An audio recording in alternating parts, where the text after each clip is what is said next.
किसी भी वस्तु को चलाने के लिए फ्यूल यानी ईंधन की ज़रूरत होती है, चाहे वो आपकी कार हो या स्पेस में जाने वाला यान। सभी को ईंधन की ज़रूरत होती है। दुनिया की अधिकांश ऊर्जा जलने वाले ईंधन यानी कोयला, गैस, तेल, यहाँ तक कि लकड़ी से भी बिजली प्रदान करती है। सवाल यह है कि स्पेस प्रोब व सैटेलाइट में कौन सा ईंधन यूज होता है जिससे वह करोड़ों किलोमीटर की दूरी बहुत ही तेज गति से प्राप्त कर लेती है। आपने वॉयेजर 1 और वॉयेजर 2 के बारे में तो सुना ही होगा। आखिर यह इतना दूर कैसे चले गए व इतने सालों में इनका ईंधन खत्म क्यों नहीं हुआ। वॉयेजर 1 धरती से 21 बिलियन किलोमीटर की दूरी पर है। वॉयेजर 1 42 सालों से अपना काम कर रहा है और वॉयेजर 1 से संपर्क करने में हमें 19 घंटों का समय भी लगता है। वॉयेजर 2 से हमें 16 घंटे का समय लगता है।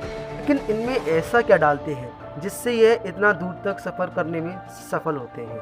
हम स्पेस प्रोब की बात करें तो इनमें सोलार पैनल, जो कि एनर्जी का एक अच्छा सोर्स है।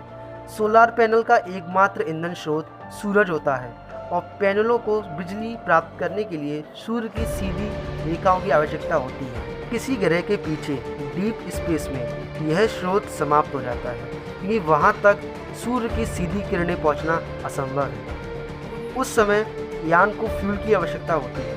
डीप स्पेस मिशन के लिए बने हुए यानों में रेडियो एक्टिव सब्सटेंस के द्वारा पावर डिकेट करके फ्यूल बनाया जाता है। आपको हैरानी होगी, लेकिन एक गोल्फ बॉल जितना रेडियो एक्टिव सब्सटेंस एक यान की कई सालों तक ईंधन प्राप्त करने में मदद कर सकता है। अगर आपको ये पता चल ही गया है कि स्पेस प्रोब में रेडियो एक्टिव सब्सटेंस का यूज़ फ्यूल बनाने में काम आता है, तो यह भी जान लीजिए कि कौन सा रेडियो एक्टिव सब्सटेंस सबसे बेहतर काम करता है।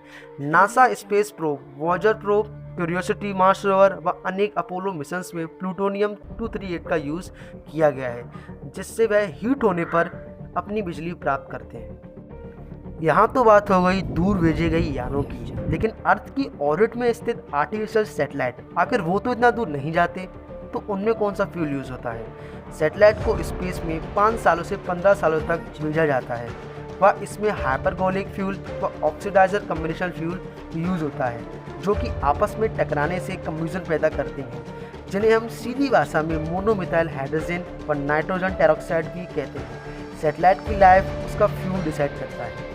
तो शायद अब तो आपको अर्थ की ऑर्बिटल सैटेलाइट और डीप स्पेस में मिशन के लिए प्रोब्स में यूज़ होने वाले फ्यूल का पता चल ही गया होगा। आशा करते हैं कि आज आपने कुछ नया सीखा होगा। वीडियो पसंद आए तो वीडियो को लाइक कीजिए और चैनल को सब्सक्राइब कीजिए।